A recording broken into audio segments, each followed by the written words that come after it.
Hello friends, my name is Professor M.S. Rao. I am going out to enjoy the nature and I will be sharing with you on life and leadership. And I am in Seattle and I am a survivor of brain stroke. And I request you to subscribe to my YouTube channel.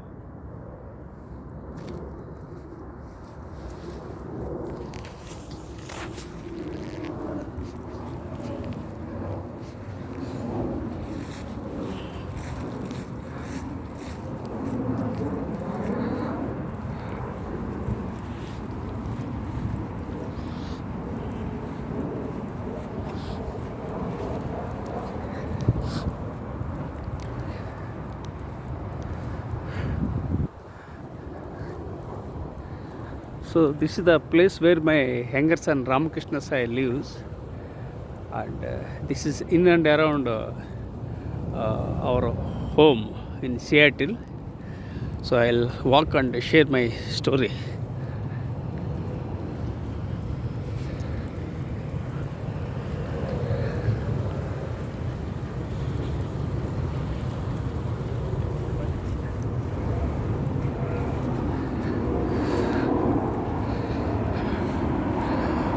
So you can hear the sounds. I think Qatar Airways at the top.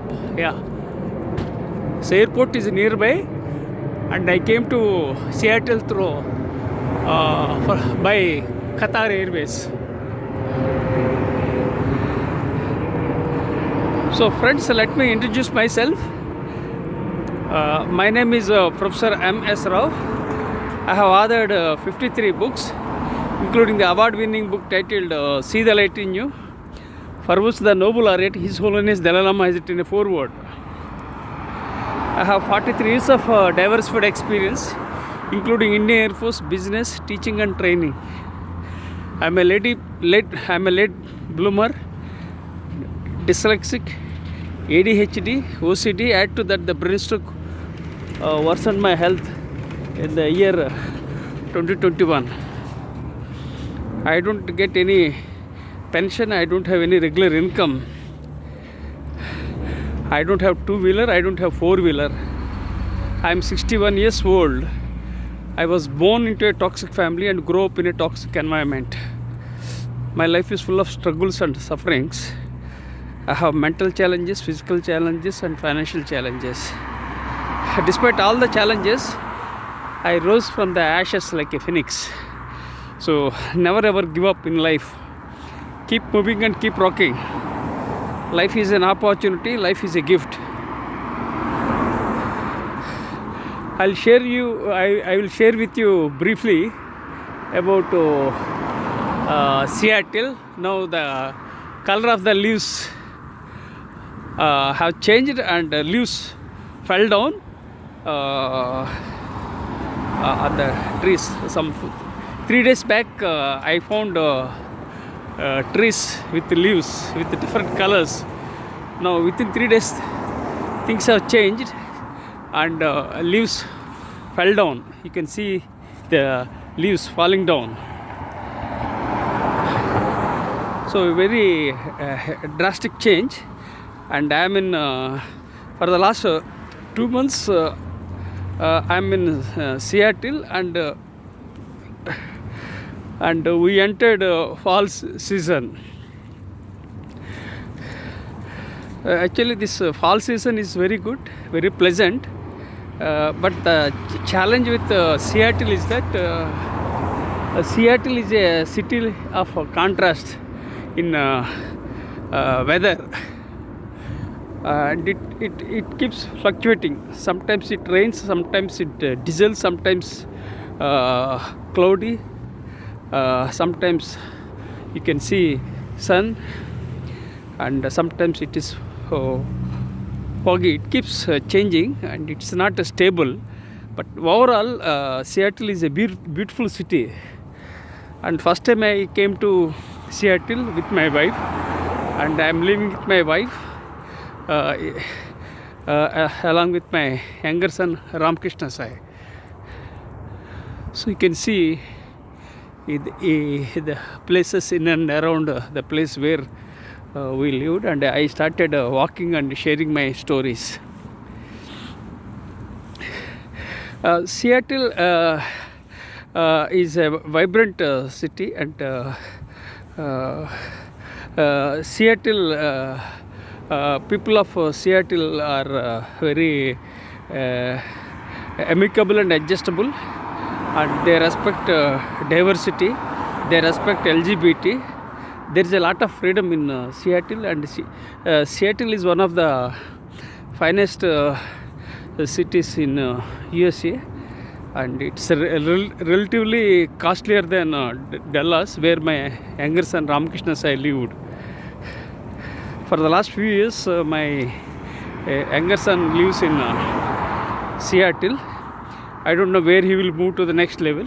Depends upon the employment. And Seattle and Bellevue are closely connected, and both Seattle and Bellevue are just like twin cities of Telangana, such as Secunderabad and Hyderabad. And there are successful entrepreneurs, and some companies are operating successfully, such as Boeing. You can see right now, you can hear the sounds of Boeing and other aircrafts. Airport is nearby, and of course Boeing has got some challenges currently. They were on strike, and there lots of challenges are going with Boeing. I think they'll overcome the challenges and establish themselves. Okay. And the second thing is that companies like Amazon, Microsoft, Starbucks, Northstrom are operating, and they are successful. And the leaders, I mean especially the entrepreneurs, they worked very hard. They had a vision, and they are passionate about, and they set up companies, and they grew, and they added immense value for themselves and also for the stakeholders. And apart from providing employment opportunities, their companies, for instance, Northstrom operates in Seattle, and my son lives in Northstrom company. So when entrepreneurs start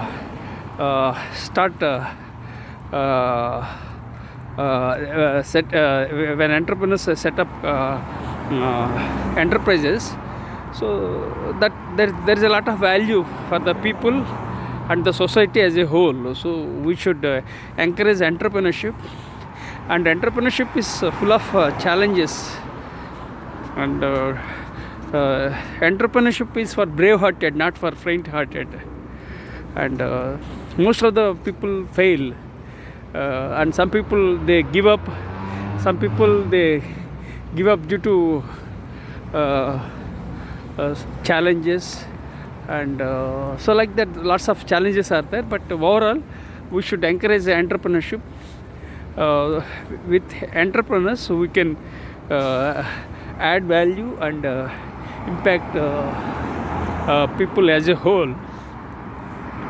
But entrepreneurship is not a cup of tea.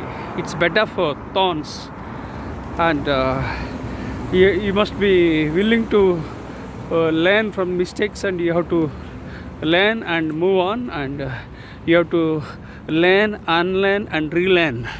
You have to change your strategies from time to time. So this is briefly about entrepreneurship, and so we should encourage entrepreneurship. Of course, I didn't succeed as an entrepreneur. That was a different story, but overall it's advisable to pursue entrepreneurship. And so I am waiting here for a moment.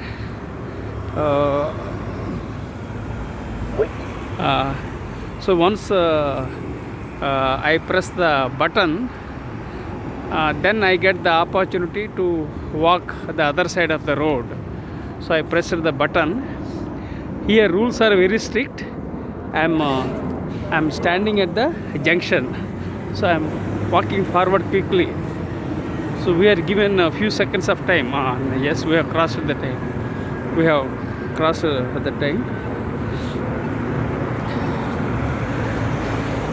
Okay, so now you can see here and there Holy Asian market and Seattle supermarket and various shops are there. Department stores are there in Seattle. And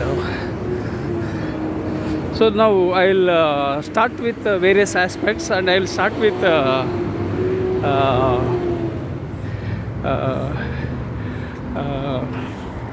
4 a.m. rule.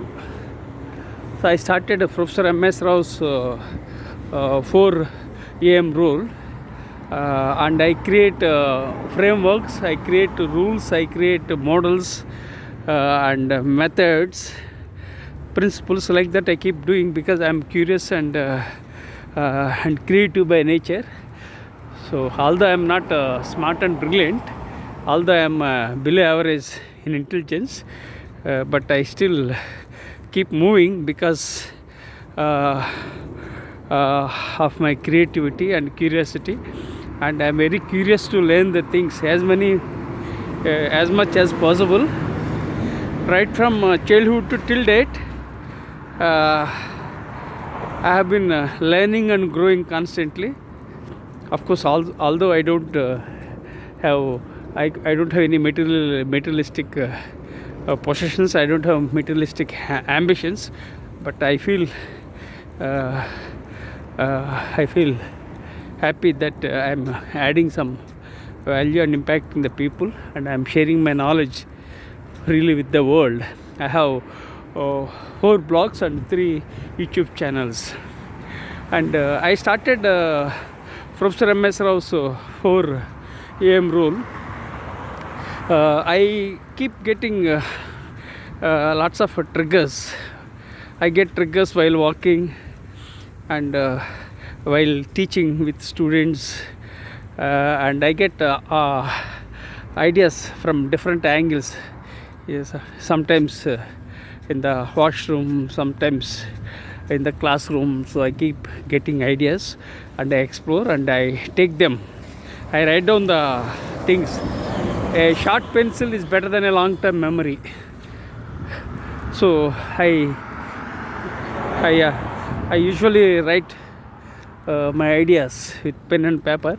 Of course, now I can't type and I can't eat with my right hand, as my right hand has been paralyzed after the brain stroke.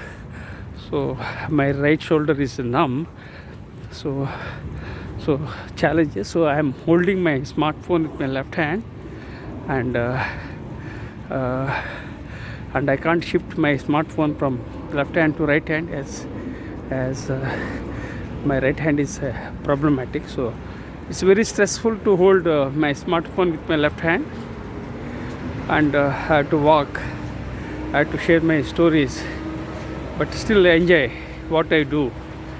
So I enjoy storytelling, I enjoy adding value, and enjoy impacting the world despite having financial limitations and health challenges I'm doing.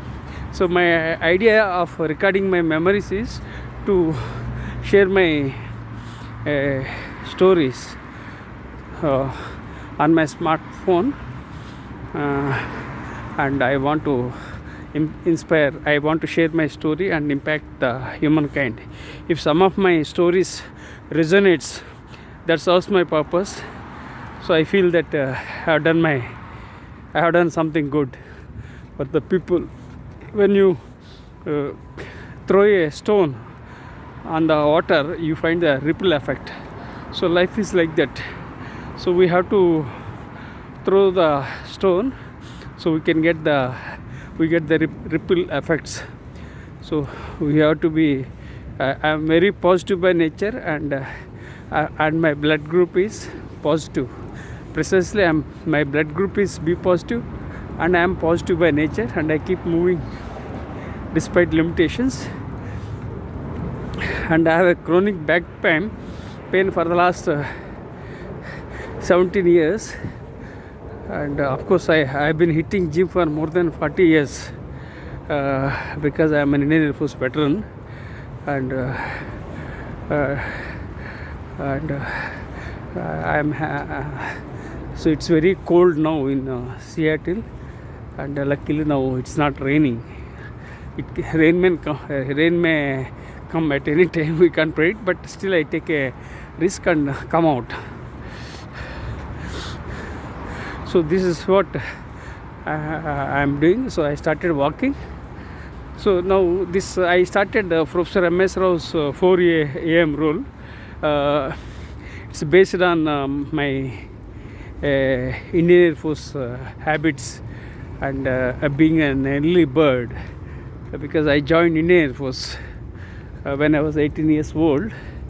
Then I developed the attitude, and I developed some habits, and I became a early bird, and I get used to that cut.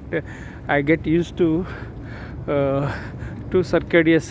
circadian rhythm, and I have been waking up for the last 17 years at 4 o'clock, and I write, and I started blogging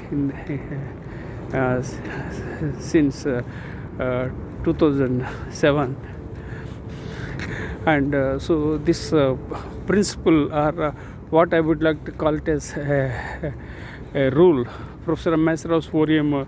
rule, is based on my military habits, and based on being an early bird, and it's based on 3 aspects, that is creating, generating, and destroying. So that means I wake up every day morning 4 o'clock, and I create a content, and I generate knowledge, and I create knowledge. Then again I generate knowledge. Then at the end of the day, I destroy unwanted things from my folders and documents, and I prepare with a to-do list for the next day morning. So precisely I am the creator, generator, and destroyer. So it's based on that I started this new rule, Professor M.S. Rao's 4 a.m. rule. And so what usually I do is that I wake up every day morning 4 o'clock, and I read a lot, and I write a lot. But of course for the last 3.5 years I am not able to type and write, and even I was not able to absorb the things after the brain stroke, because I had a brain stroke in the year 2021. But still I find it difficult to connect the dots, but still I am doing, because we have to keep moving with a very positive attitude. Then I create and write morning, and I generate knowledge, and I generate knowledge by connecting the dots. That is, I have 43 years of diversified experience, and then for the last 61 years I have been observing the things. So I integrate everything, like my 43 years of diversified experience and my 61 years of observation from birth to till date. So I started Professor M.S. Rao's 4 a.m. rule, and every day night what I do, I prepare a to-do list of what I have to do for the next day morning, and I program my subconscious mind before going to bed. And next day morning I wake up, because already I have already programmed my subconscious mind the previous day night, and next day morning I do things of my own. So I leverage my power of subconscious mind. I unlock the power of subconscious mind, and and I do things automatically because I already programmed my subconscious mind before going to bed in the night. So next day morning I do things. So daily what I do, I undertake 3 talks which are very important, and I will resolve them. And if things don't work out, I just keep them pending and address other tasks. That's how I do it. So when I do these things regularly by leveraging my power of subconscious mind, I have become successful fairly. And so these are all things I am doing. And so daily undertake 3 tasks. And when you are an early bird, what happens? Your entire day will be under your control. That's one thing. You can avoid distractions because you are very much very much focused, and you have already programmed to your subconscious mind, and you can resolve the problems. And in case if things don't work out, and if I am not able to troubleshoot what I do, I persist. I am very consistent in my activities, and I am very persistent, and I keep persevering the things. So in this way I am resolving the problems. So this is about Professor M.S. Rao's 4M rule. There are some advantages of Professor M.S. Rao's 4M rule. You can check dementia, because Alzheimer's disease is prevailing, and people in US have this Alzheimer's disease, and we wished so we must check for Alzheimer's disease, and we must check dementia, which is related to Alzheimer's disease. And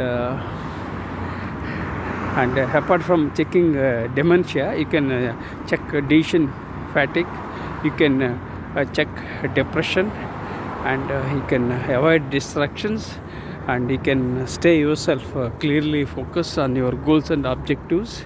And this Professor M.S. Rao's 4M rule helps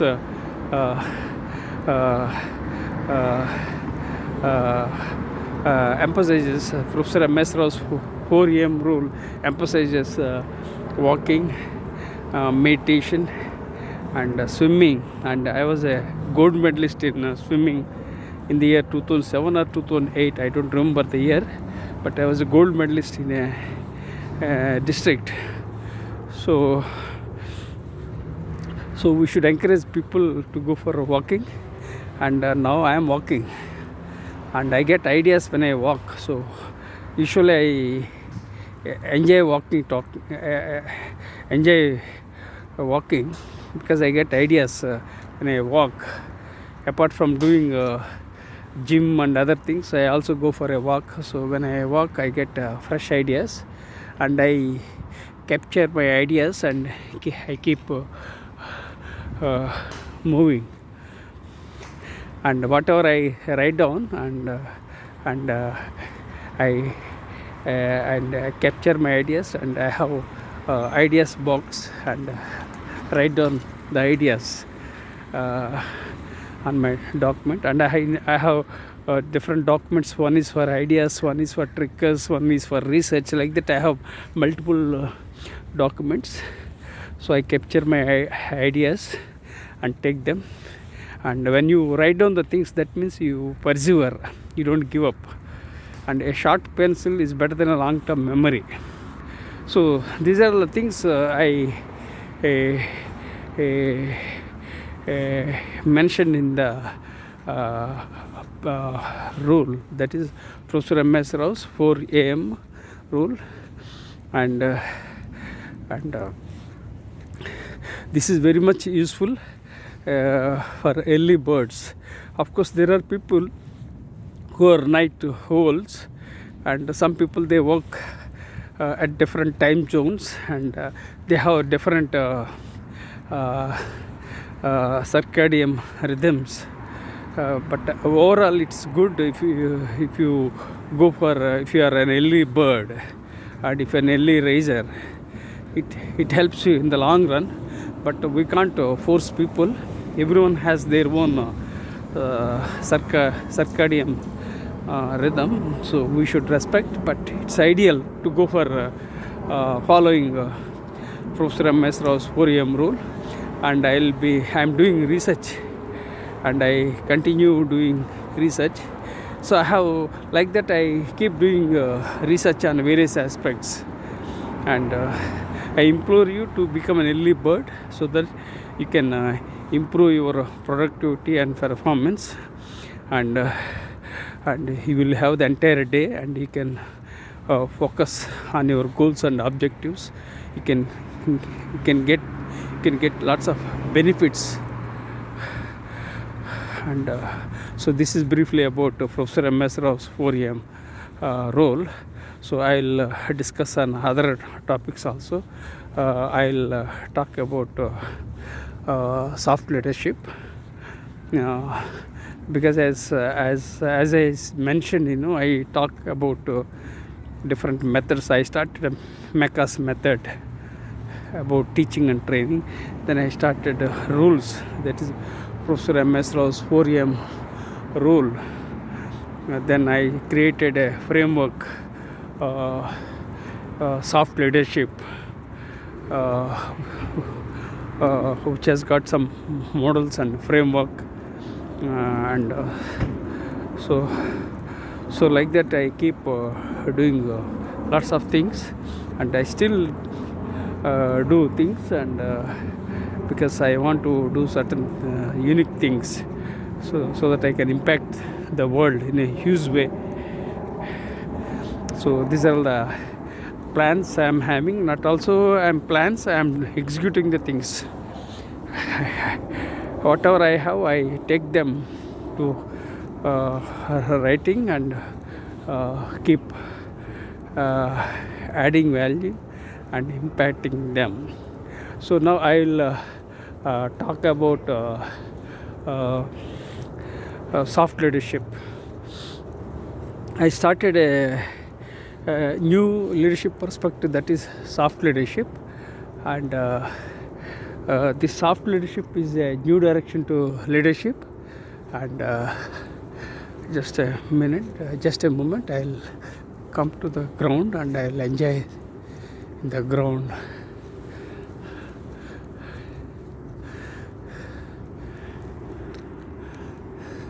So I'm with my wife today, so we'll enjoy here, and here people play games and activities, and so we'll go around, and so let me take a view. Here is an excellent view. Just a moment, just hold it. I'll rub my hands. Okay, just a moment. Press it. Okay. So I'm rubbing my hands to create friction. When I get I create friction, and then I create heat, and then I can do this, because my wife is with me right now, so I can do that. When I walk alone, it's a problematic. I keep mobile somewhere down, then I create the heat, and I keep moving. So my wife is supporting me, so rubbing my both hands and creating friction. Rubbing my both hands, creating a friction, and so that I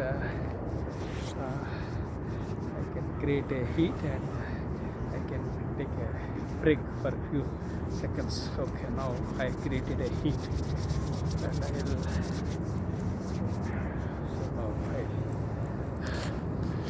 So we'll do one thing. We'll keep walking now this way. Come. So I'm walking with my wife, to go around the ground. So we'll make a round. We'll enjoy.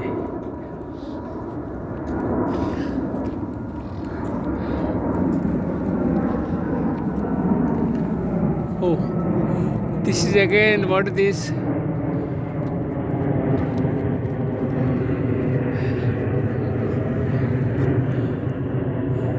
Delta or what is that name? I don't know. Aircraft. Fine. So whenever I hear the sounds of aircraft, I feel very excited because I served in the Indian Air Force for 12 years. So there is an excitement whenever I hear the sounds of aircraft. I get goosebumps of aircraft. And okay, so I'll talk about soft leadership. So I started a new leadership perspective, that is soft leadership, and I earned my Ph.D. in soft skills in the year 2011, and I blended soft skills with leadership because I'm passionate about leadership, and I acquired my Ph.D. in soft skills, so I blended soft skills with leadership and coined a new leadership perspective, that is soft leadership. This is the origin of soft leadership. And I think in the year 2010, when I was conducting MDP programs and I was teaching for EMBA students and MBA students, students felt that they were not happy with the prevailing leadership styles, because we had lots of leadership styles like laissez-faire, delegative, democratic, autocratic, like that. So many servant leadership, so many leadership styles were there. Then I thought, why not to explore on that? So that was the origin, that was the trigger I got. And at that time I was doing research on soft skills. And in the year 2010 I got the triggers, and 2011 I got my PhD in soft skills. So that led to new leadership perspective, that is soft leadership. Okay friends, please empathize with me. Sometimes I'm repeating the same thing after the brain stroke. I have lots of challenges, as I said. Please empathize with me. So again I'll circle back to the story of soft leadership. The soft leadership blends soft skills with your left brain, leadership with your right brain. This is about soft leadership. The soft leadership is not about whining. Soft leadership is not about criticizing. Soft leadership is not about complaining. The soft leadership is not about condemning. The soft leadership is all about adding, empathizing with others, adding value, and making a difference in the lives of others. This is the definition of soft leadership, which I coined a month ago. The original definition of soft skills, soft leadership was to emphasize on people's skills without compromising task orientation. The soft leadership has 11 C's. I integrated a framework. I created 11 C framework with 11 C's. So they are character, charisma, communication, conviction, courage, conviction. So 11 C's I integrated. 11 C's I integrated and created a framework, that is 11 C framework. And Ulrich, the father of modern HR, has created a leadership code for these 11 C's. And the uniqueness of the soft leadership is that I wrote a book titled Soft Leadership, a new direction to leadership. And this book I have dedicated to Peter Drucker, who is known as the father of modern management.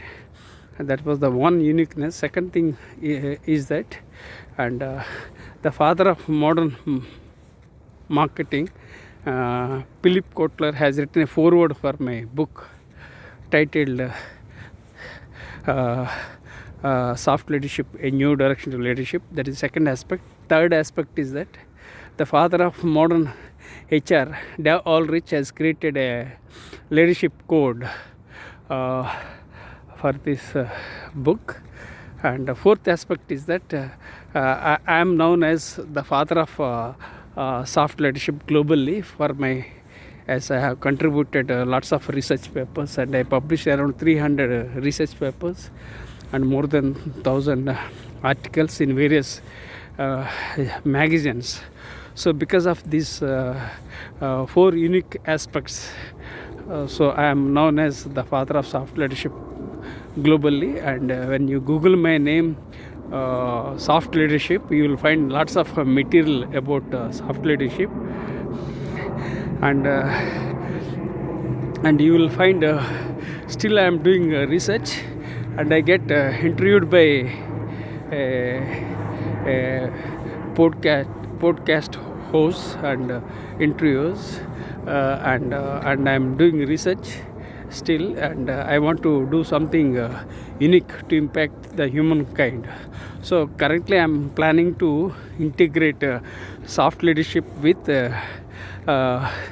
brain science, technology, behavioral economics, psychology, decision making. All these things I want to integrate to create something new and publish research papers in the future. So I don't know how things will shape up, and so let me take a view of this place, and then I will keep walking. This is a very excellent viewpoint. You can see a long view. It's a very beautiful, amazing, excellent viewpoint. So I'll show you. See the excellent viewpoint. Very beautiful. So you can capture beautiful moments. And so friends, if you like this video, please subscribe to my YouTube channel and share with your networks. So you can see Space Needle, you can see skyscraper, you can see Pacific Ocean, you can see the bridge and port. All these things you can see. It's an excellent, beautiful, it's a pleasant view. Please, I request you to enjoy this video and subscribe to my YouTube channel, and you will get updates regularly when you follow my YouTube channel. I have 3 YouTube channels. All that you have to do is you have to Google or type on YouTube Professor MS Rao. You will get all my videos. See, very beautiful.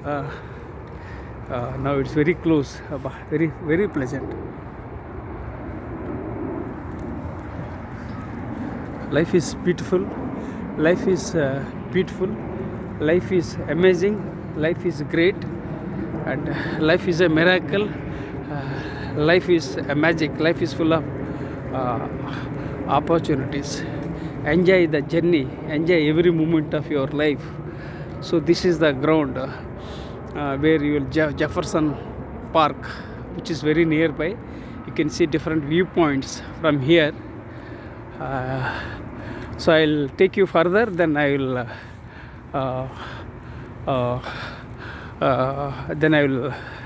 I'll share with you the story of soft leadership.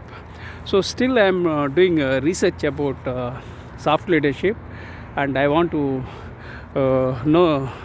understand basics of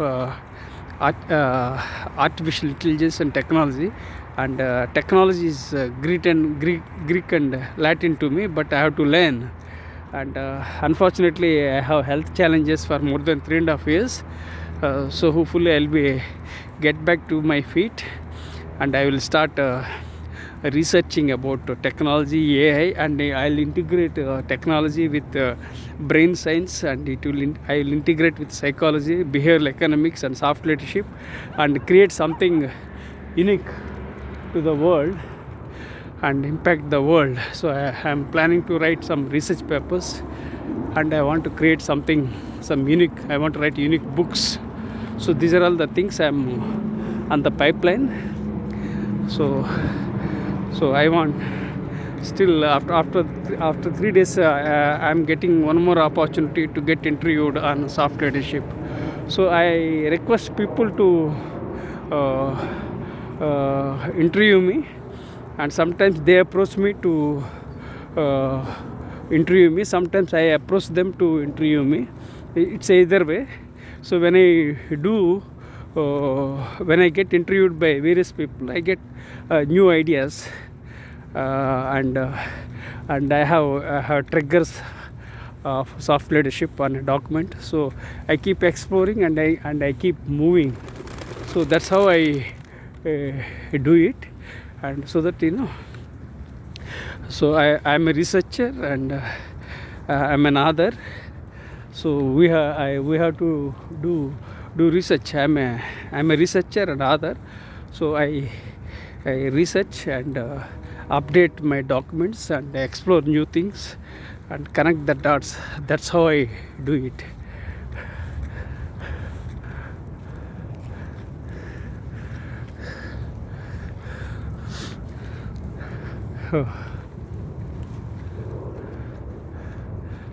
So we'll go there and come back. That one, that one, viewpoint. So I'm with my wife. Just 1 minute, just a moment. It's left hand. Just hold it. Okay. So let me rub both hands to create heat. It's very cold, and I have health challenges. When I rub with my both hands, I create friction and heat, and I'll be able to hold my smartphone, my left hand. So this is how I am doing it. Actually, my wife is there. But last 4-5 days I didn't. I walked with my wife, so I could not have that opportunity. Now I have an opportunity to create friction and heat. Good. Now I'll walk up.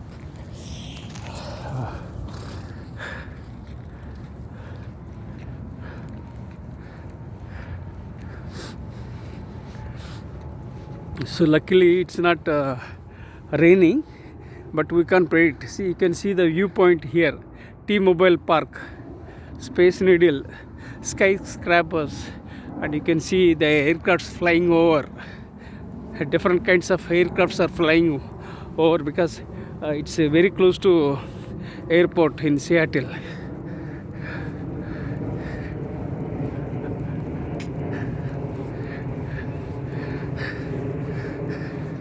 So yesterday it was raining. Then what I did was I was stuck. Then I was standing outside. I rushed and came to a point where people are playing golf. That is Jefferson Park. Then I shot permission from them to go inside. Then I went inside. Then and I had the opportunity of watching people playing golf. It was raining heavily yesterday, but it was an opportunity. So everything happens for a reason. So whatever the opportunities that come to me, I avail them. I convert adversity into an opportunity. That's my nature. People often look at the door that's closed. I always look at the door that is opened, and people often look at the glass as half empty. I say that the glass is half full. So I see the world in a very positive perspective. We see the world the way we are. So I'm very optimistic by nature. If someone has a problem, I say no, it's not a problem, it's a prospect. When someone has a challenge, I would like to convert that challenge into an opportunity. For instance, after brain stroke, I was on the bed. I was not able to type and write. So what I was doing, I was watching YouTube. I was using videos related to education. So I utilized my time at that time because I was not able to write, read. So I started watching videos on educational leadership for 1 year. So then I recovered. Then I started going to gym. That is a different story. So now let me take a break for a moment. This is one more excellent viewpoint. So this is an excellent viewpoint. You can see port, you can see buildings, and you can see Space Needle skyscraper. You hear the sounds of fire engines occasionally. Whenever there is a fire alarm, then they will go around, and we will go to that place only.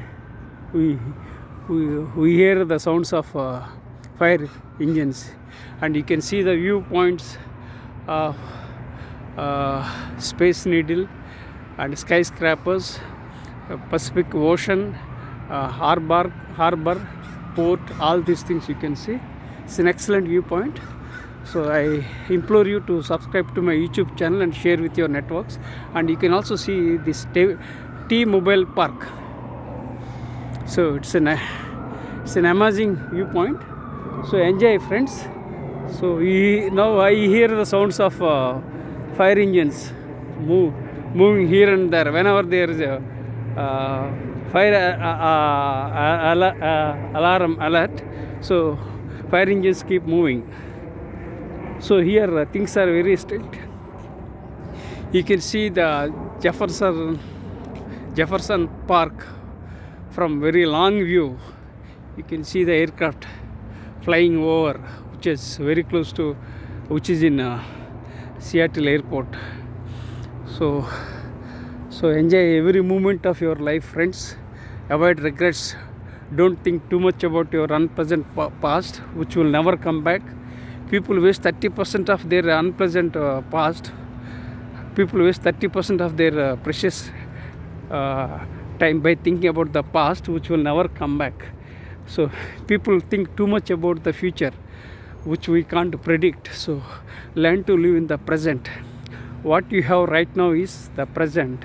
So learn to live in the present and enjoy every moment of your life. Especially after brain stroke, I realized how fragile the life is. Otherwise, I was taking everything for granted.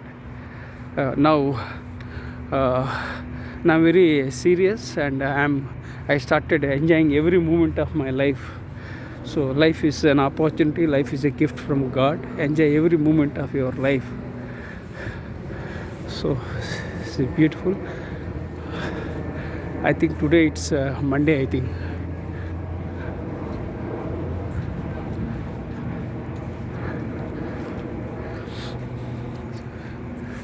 Very beautiful, very pleasant. Luckily there is no rain.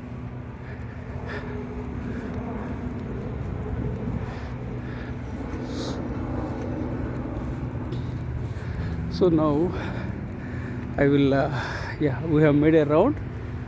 So we have seen a beautiful place, which is ground where people play games.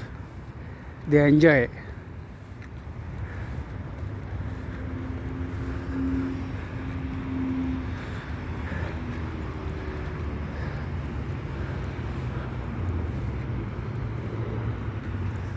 So we'll go this way or that way? Huh? Not this way.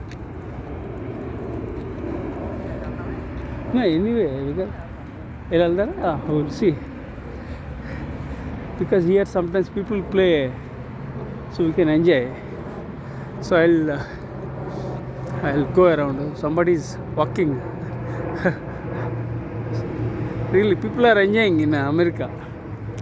America is the world's richest country, and with lots of opportunities.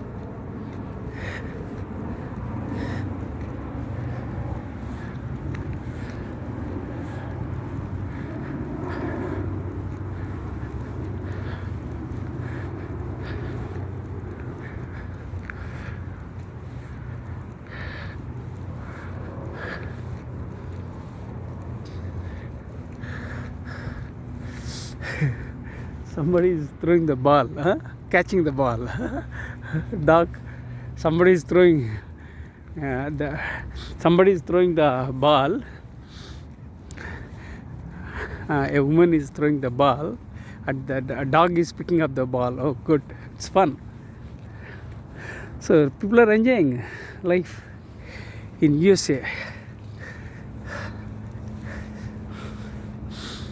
I don't know when India will progress. India has got many strengths, but at the same time we have some challenges. We have corruption is a very big challenge in India, bureaucracy. So lots of challenges. So we have some vision. I think by 2047, I think India will become a developed country. So I'm very optimistic that India will become a developed country and we will find lots of opportunities. India is a country of contrast because the gap between the rich and poor is very big. That's one challenge. And India has got so many billionaires. I think and in the entire world, I think New York has the highest number of billionaires, if I'm correct statistically. And New York has the highest number of billionaires in the world. And I think then again we have billionaires in India, then billionaires in China, Japan. So the challenge with India is that corruption is a big challenge. People don't we need to check this corruption, black money, and we have to bridge the gap between the rich and poor. This is a very big challenge, but it takes time. It requires political will to make things happen. So now I'm seeing people. Come. Oh, yeah. We'll see like that. We'll go like that. Here, people are going in a group and enjoying.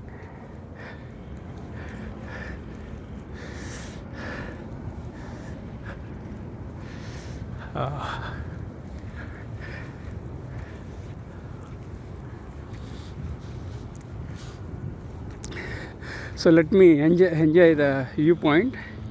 Then I will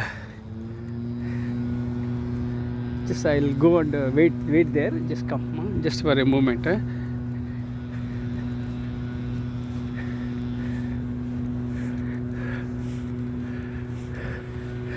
So very beautiful play area for children.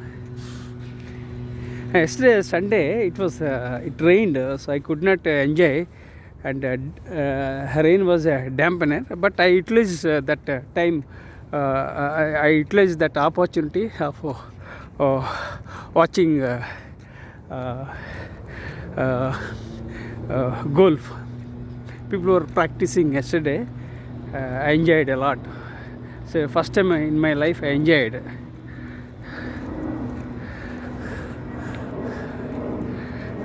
I enjoyed watching golf. I wanted to do so many things, but my childhood was very chaotic. I was born into a toxic family and lots of challenges, and so this is the thing.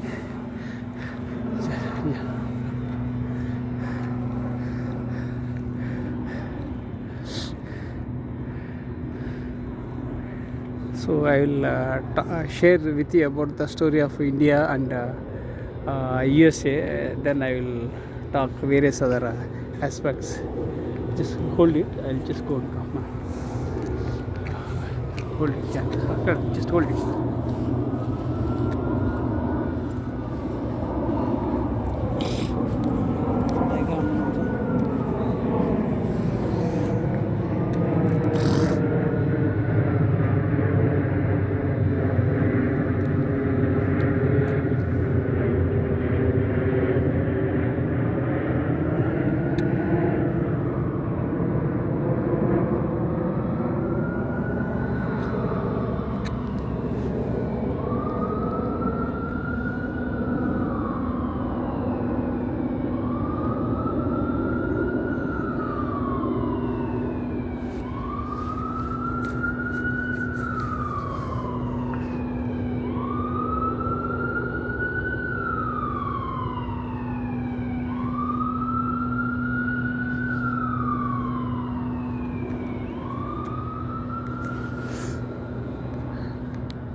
rubbing my both hands. My right hand has been paralyzed. My right shoulder is numb. There is no sense. I am rubbing to create heat so that I can hold my smartphone. So luckily my wife is with me right now. We are in the walk.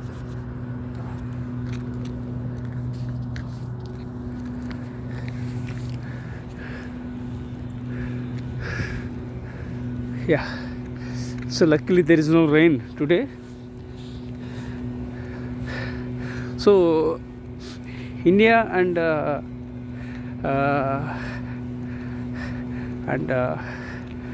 America have some synergy and they have some commonalities.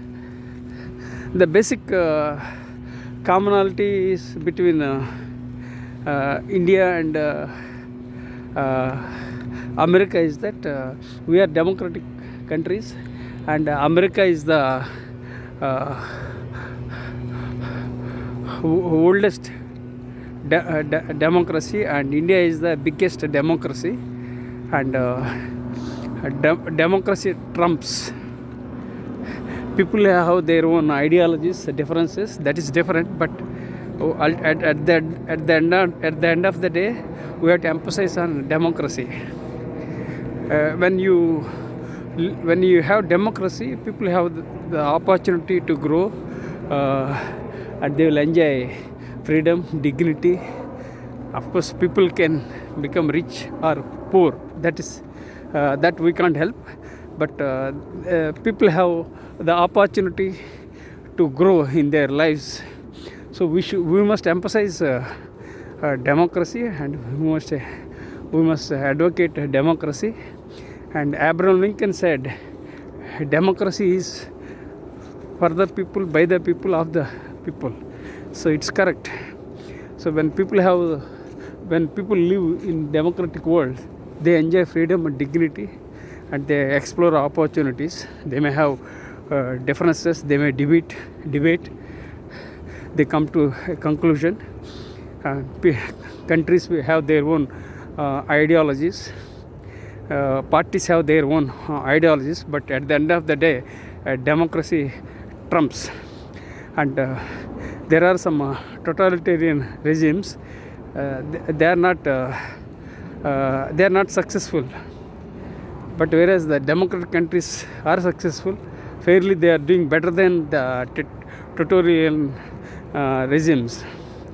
Of course, every country has got their own principles, opportunities, ideologies, and in India and USA, people have the freedom to debate, discuss, build consensus. So that is the greatness of democracy, and we must emphasize and advocate democracy. And let me talk about America. America is a land of opportunities. America is a land of immigrants. America is a land of dreams. America is a land of possibilities. So that's the greatness of America. And people are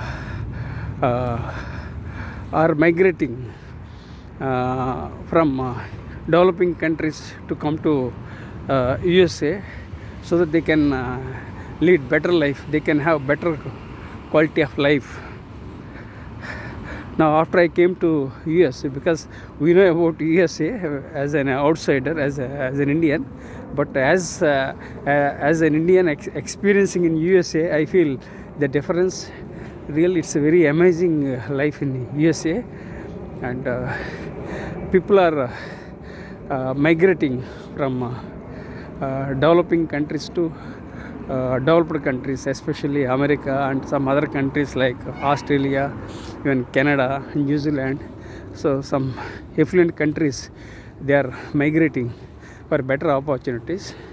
So let me briefly explain about a brain drain, whether it is a brain drain or a brain gain.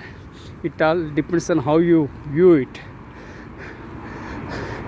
So people are migrating. People from India, they are migrating from India to other countries, especially USA. And why they migrated means because we had a very good education. We had education. And we means not we, the people, those who acquired qualifications from IIMs and IITs, and they grew in their countries. Then they got opportunities to come to other countries, and they became successful. For instance, Sundar Pichai, Satya Nadella, Santanu, Narayana, Ajay Banga, Indira Nui. This is a very small list of people. The list is very long. So all these people, they are successful. They migrated. They started with their Indian roots and Indian education values, and they got opportunities, and they migrated to USA, and they are successful. And why these people are successful? Because they are hardworking. That's one thing. Second thing, they are adaptable. That is second. Third thing is that we have English is the connecting language. English is the lingua franca. That means people can connect with other people. And whereas Chinese do not have that advantage. Of course, now the technology has come, and software, all those things have come, but those were all the barriers earlier. So people have advantage. So that's the reason why Indians are excelling. Let me list out the strengths, because they have been educated from India with Indian roots. That's one thing. And most of them acquired qualifications from IITs and IIMs, and they got opportunities and explored in USA, and they added value, adapted, and they grew. And now Indians are rocking in USA.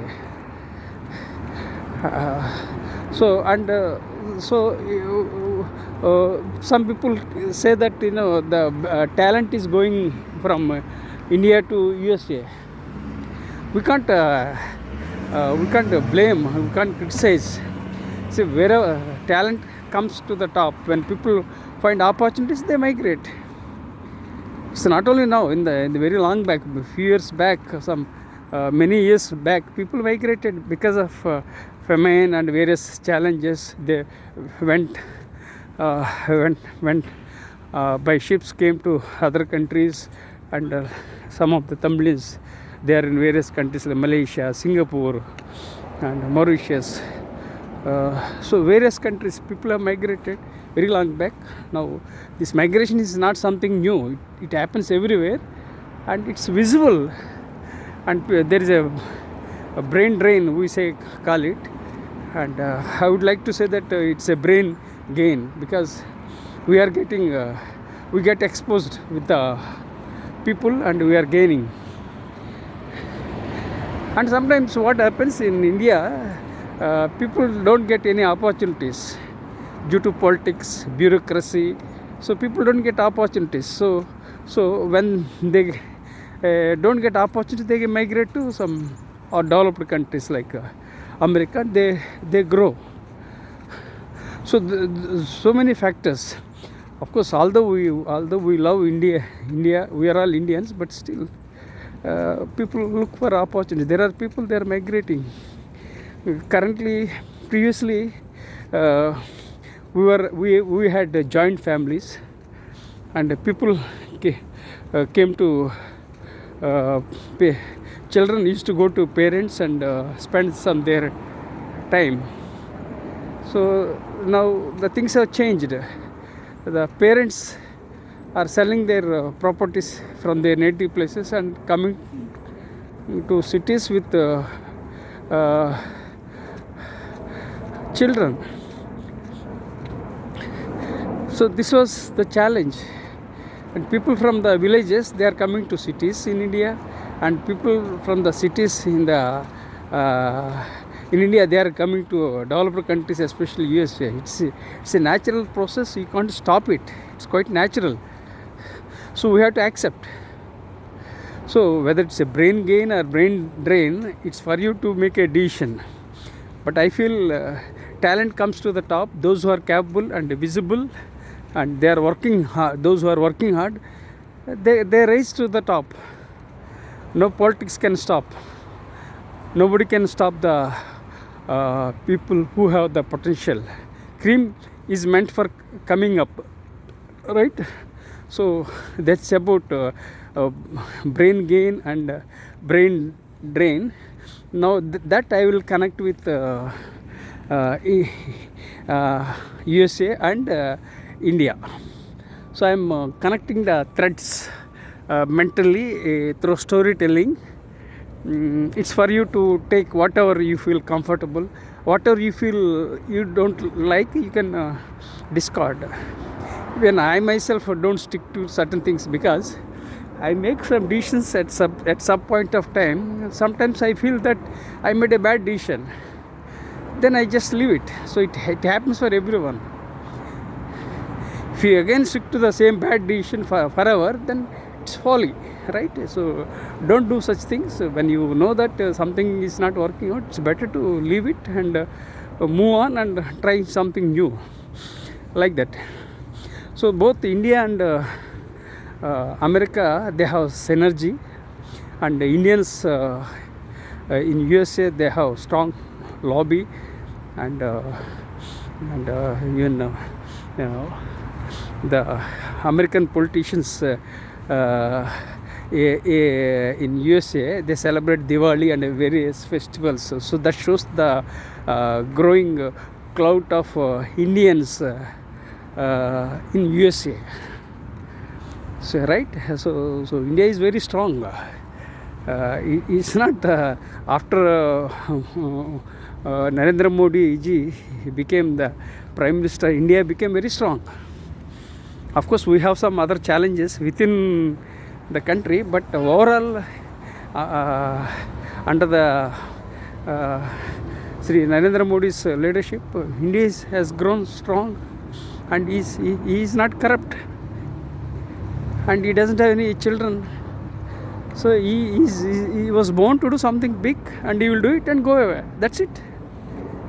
That's his job. Everyone must do it.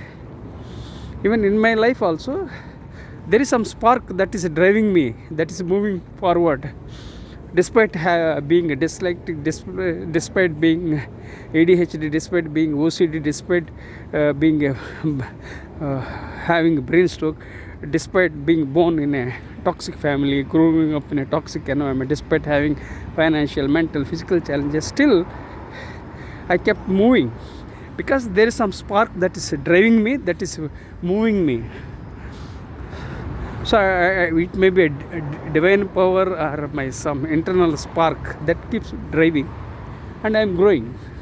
Hi, good morning. How are you? Hi, doing good. Oh, good. What is the breed? It's a lab. Huh? She's a lab. Lab. Okay, good. Very good. What's your name? Hi. That's Maddie. Huh? It's Maddie. Oh, Melody. Good. Okay, good. Relax. Relax. She's a place to play. Oh, okay, no. Good. I love pets. I'm a pet friendly. So is she. Yeah. Good. I'm pet friendly. I love pets. I have 2 cats. Okay. Yeah. We are enjoying. Okay, good. Huh? Take care. You too. Have a good day. Have a great day. Bye. Yeah, I just so I am very open, and I talk to people. It's my nature to be open and talk to people, and most of the times people appreciate my attitude and behavior. So whenever I walk also, I wish people greet them and talk to them. So I'm very open hearted. Sometimes people might not appreciate, especially the people who are introverts, so they might not appreciate, but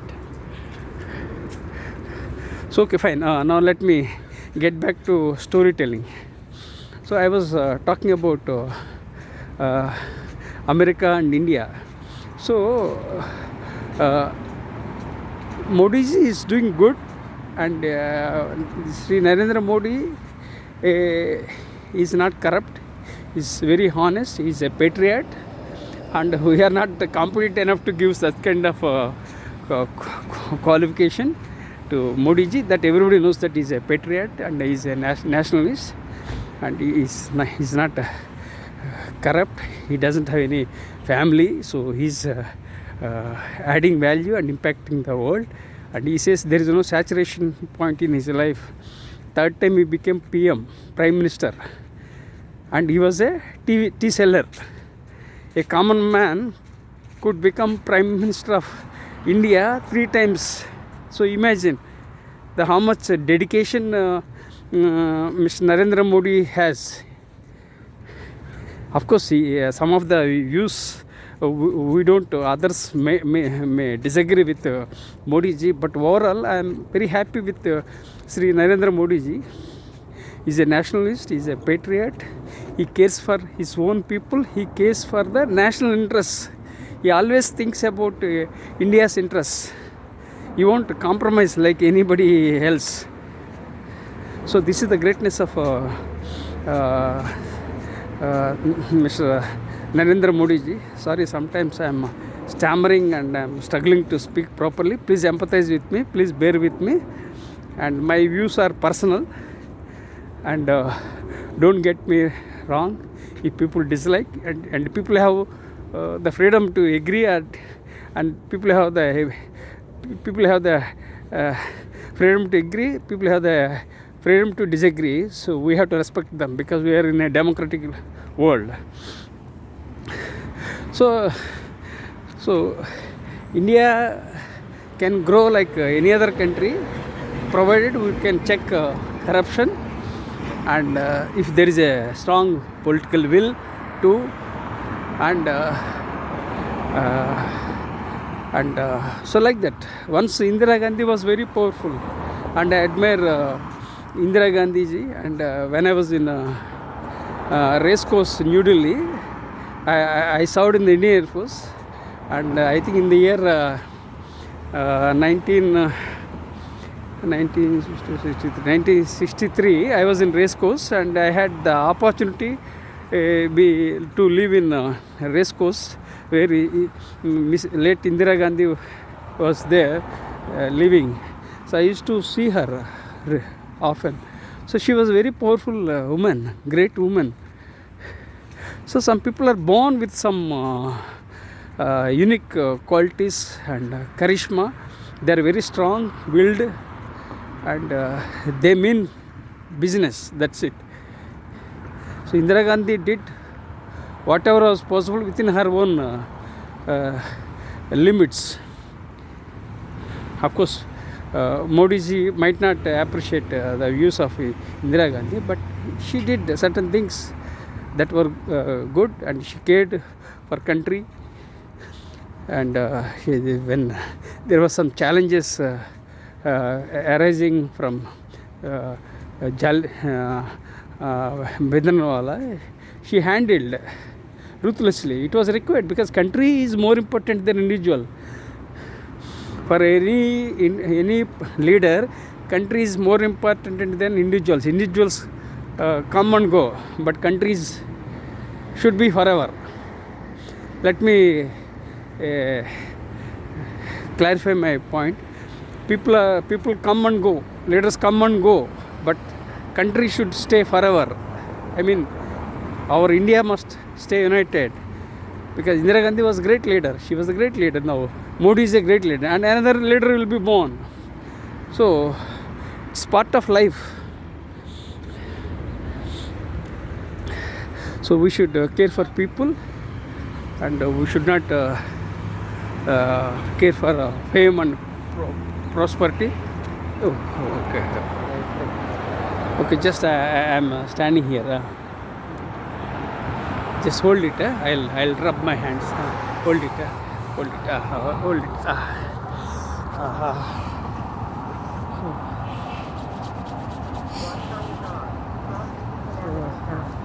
I'm lucky that I'm with my wife, and I'm rubbing both hands, I'm rubbing more both hands so that I can create friction and heat, and I can hold my smartphone. Very problematic. It's very cold. So, okay. I think we are coming close to the place. This is the junction. This is the place. This is Holy Asian Market, Delhi, and this is petrol bunk, and this is junction. This is Seattle supermarket. So you will get everything in and around. This is the junction. Now we keep moving. We got clearance to walk. Here rules are very strict. Yeah, we across. This is Seattle supermarket. చూద్దారు ఒకసారి వెనకాల చూడలేదు కదా, చూద్దారు. నేను చూడలేదు ఇంతవరకు ఎలా వెళ్తారు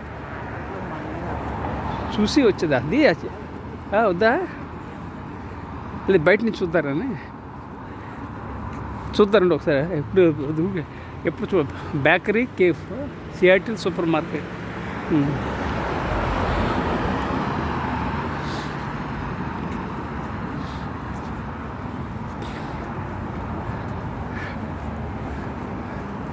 Just let me see this one. I never came. Just let me see. This is background of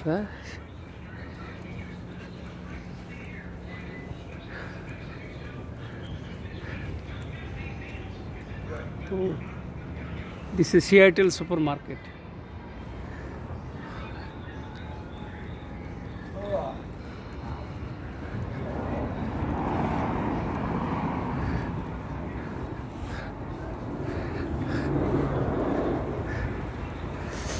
It's shivering. It's very much shivering with my left hand, so I had to go back. I think it's more than 1 hour. I'm holding my smartphone with my left hand, and my wife took my smartphone for a brief period so that I could create friction with my both hands and create heat. Okay, fine.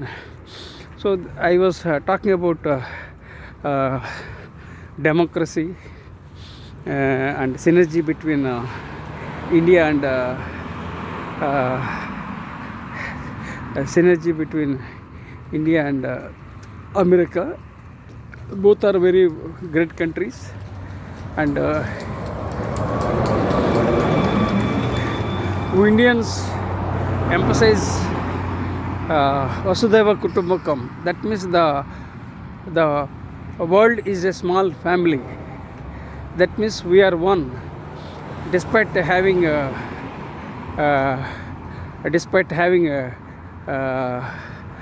from different despite hailing from different countries, regions, despite ethnicities and languages, and we are one. That is the greatness of India. We Indians advocate Vasudhaiva Kutumbakam. That means the entire world is one. We are one. Whether we are from India or from other country, whether we are Hindus or Muslims or Christians or other religions, whether we are from different ethnicities, different races, but we are one. That's the greatness of India, and that's the greatness of Vasudhaiva Kutumbakam. We advocate Vasudhaiva Kutumbakam. So let me share. I shared with you about Professor M.S. Rao's 4M rule. First I introduced myself, then I talked about Professor M.S. Rao's 4M rule. Then I talked about soft leadership, which I am doing research, and I talked about democracy and India and America and brain gain. So those so many aspects I shared with you. So why I am speaking all these things, One way I'm walking, I have a chronic back pain since 2007, and I had a brain stroke in the year 2021. Lots of challenges, and I joined. I was born on October. I was born on October 31st, 1963, in a tiny village, in a toxic family. My childhood was chaotic with lots of challenges. At the age of 18, I joined Indian Air Force, and I came out my toxic family members, and I grew as a healthy citizen and as a leader. So I am what I am because of Indian Air Force. Again, you might think that I was an officer. No, I was a simple corporal. I served for 12 years in the lowest rank of a corporal, and my father-in-law invited me to join business. I joined, and unfortunately my brother-in-law and father-in-law backstabbed and betrayed, and I landed in further problem. So I did business which didn't work out. 2007 I left and became a faculty member, and in 2007 I joined for Ph.D. and 2011 I got my Ph.D. and 2016 I was about to go for postdoctoral course from Harvard. I missed the opportunity by a whisker in the year 2016. I had so many setbacks. I can't explain all the setbacks and failures. Things came very close to my hand, and I missed the opportunities. It was a destiny or fate, whatever it is. In 2010 I became an author, and I published 53 books, including the award-winning book titled See the Light in You, and for which the Nobel laureate His Holiness the Dalai Lama is in a foreword. And I published 53 books, and 60 books I wrote. 7 books are yet to be written, but I am not able to write because of health challenges. Publishers are coming forward to publish my books, but I am not comfortable. I have health challenges. I have internal allergies, a chronic back pain, brain stroke, and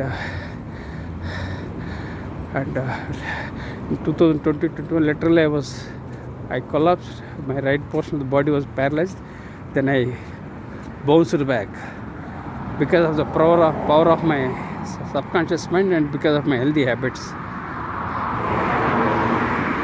And I came to USA for the first time with my wife, and I am living with my younger son Ramakrishna Sai. I love my 2 sons Ganesh Sai and Ramakrishna Sai. So it's for them to lead their own paths. I have done my best, whatever was possible, and my wife, my 2 sons and I lived in single bedroom rented flat which was less than 400 yards without a cot for more than a decade. So you can imagine the kind of problems we had. And I worked in private colleges. They were not paying salaries well, and sometimes they didn't pay salaries. So lots of challenges I had. Despite all the challenges, I led from the front, and I educated my 2 sons, and I'm happy that my 2 sons are leading their own paths. Now it's for them to create their own destinies. Now I'm not in a position to help anybody. Rather, my younger son is helping me financially, and he's paying bills. When I had a brain stroke,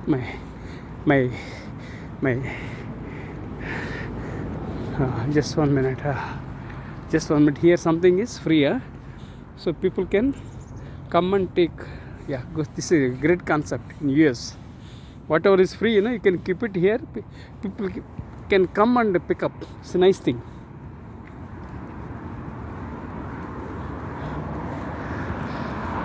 Okay, so let me revert my story. So I'm happy that my 2 sons are leading. They are not even financially strong, but they will lead their own paths now. I had so many challenges. I was betrayed by my father-in-law and brother-in-law, and my property was taken away by my siblings. So lots of challenges I am having, and I gave my money to support my parents when I joined Air Force, and so many things I helped, but unfortunately I was backstabbed and betrayed by my own siblings. So lots of challenges I encountered. I'm 61 years old, but no complaining. You have to create your own destiny, and life is in your hands. No, don't criticize, don't condemn, and don't criticize. Keep moving and keep rocking. Everything happens for a reason. Life is beautiful, life is amazing, life is creative, life is magic, life is all about possibilities. Be positive and never give up. Now